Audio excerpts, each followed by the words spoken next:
বাংলা বিদ্যা চ্যানেলে আপনাদের আরেকবার স্বাগত। আজকে আমরা শিখব কি করে একজনের ডেট অফ বার্থ থেকে তার চরিত্র কেমন, ক্যারেক্টার কেমন সেটাকে জানতে হয়। ডেট অফ বার্থ নিয়ে নিচ্ছি।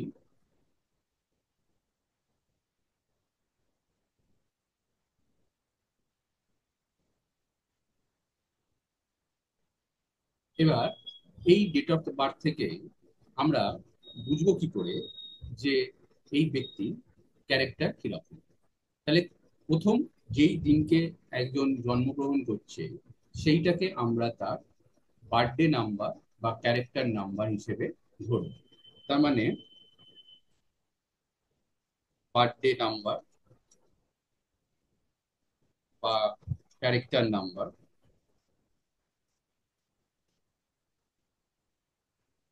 এখানে এই ডেট অফ বার্থে বার্থডে নাম্বার বা ক্যারেক্টার নাম্বার হচ্ছে যেদিন এই ব্যক্তি জন্মগ্রহণ করেছে, তার মানে 14 তারিখ।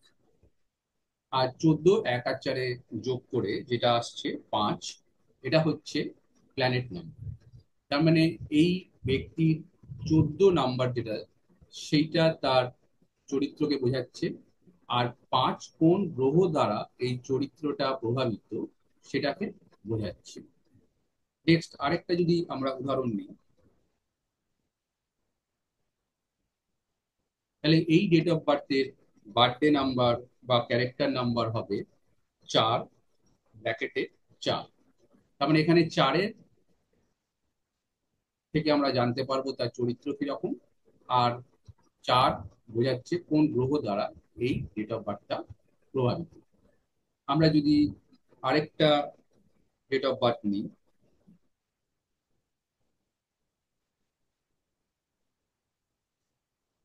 তার মানে এখানে আমরা দেখব বার্থডে নাম্বার তাহলে কি বেরোবে। এটা হচ্ছে 26। আর এটা কোন গ্রহ দ্বারা প্রভাবিত সেটা হচ্ছে 2 + 6 = 8। তার মানে এই ডেট অফ বার্থটা, এই 26 তারিখে যে জন্মগ্রহণ করেছে তার যে চরিত্রটা সেটা 8 শনি দ্বারা প্রভাবিত হবে। তাহলে এই ডেট অফ বার্থের ব্যক্তি 8-এর পজিটিভ বা 8-এর নেগেটিভ গুণ দ্বারা সম্পন্ন হয়। তার মানে সবই যে 8-এর পজিটিভ থাকবে এরকমও নয়, আর 8-এর যে সবই নেগেটিভ থাকবে সেরকম নয়। তার মানে মিশ্রিত থাকবে। তাহলে জীবনে যদি সফলতা পেতে হয় তখন আমরা তাকে বলবো যে 8-এর যে গুণ সেইগুলোকে বাড়াতে, আর 8-এর যে নেগেটিভ গুলো সেগুলোকে কমাতে। তার মানে যারা 1 তারিখ, 10 তারিখ, 19 তারিখ এবং 28 তারিখ জন্মগ্রহণ করছে সবারই এক সূর্য দ্বারা প্রভাবিত। তার মানে এদের চরিত্রের মধ্যে একের পজিটিভ বা একের নেগেটিভ গুণ থাকবে। তারপরে হচ্ছে 2 তারিখ, 11 তারিখ, 20 তারিখ এবং 29 তারিখে যারা জন্মগ্রহণ করছে তাদের, তারা 2 দ্বারা প্রভাবিত, চন্দ্র দ্বারা প্রভাবিত। চন্দ্রের পজিটিভ এবং নেগেটিভ গুণ তাদের মধ্যে থাকবে। তারপরে যারা 3 তারিখ, 12 তারিখ,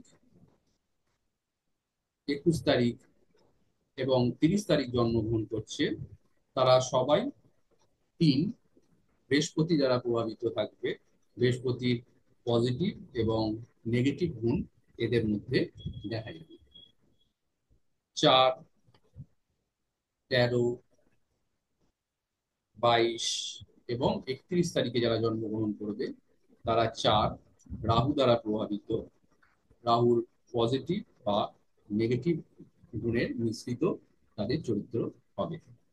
তারপরে 5, 14, 23 তারিখে যারা জন্মগ্রহণ করছে তাদের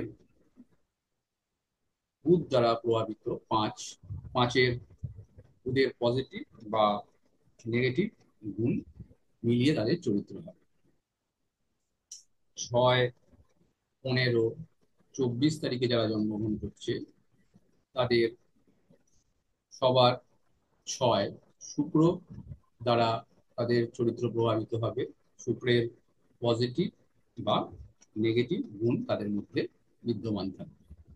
7, 16 এবং 25 তারিখে যারা জন্মগ্রহণ করছে তাদের চরিত্র 7 কেতু দ্বারা প্রভাবিত।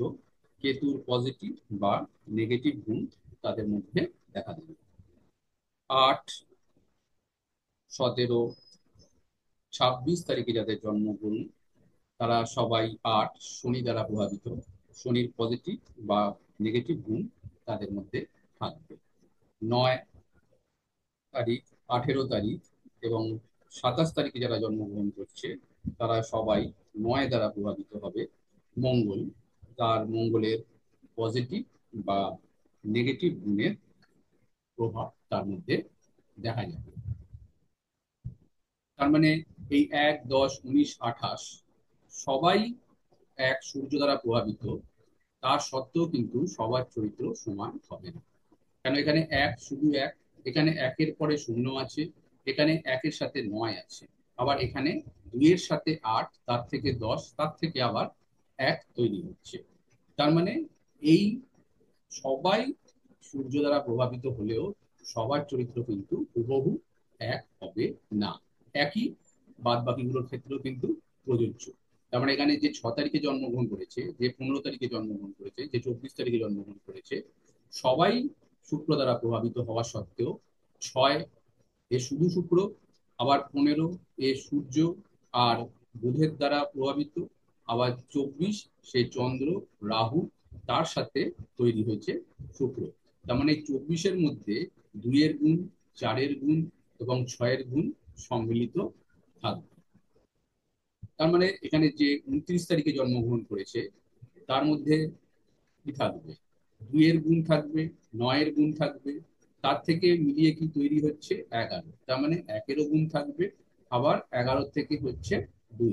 তার মানে এই ব্যক্তির মধ্যে 1-এর গুণ, 2-এর গুণ, 9-এর গুণ সবই থাকবে, পজিটিভ নেগেটিভ। সব থেকে যেটা প্রাধান্য পাবে সেটা হচ্ছে 2-এর। তার মানে এর চরিত্র কিন্তু 2, 11, 20 সাথে হুবহু এক হবে না।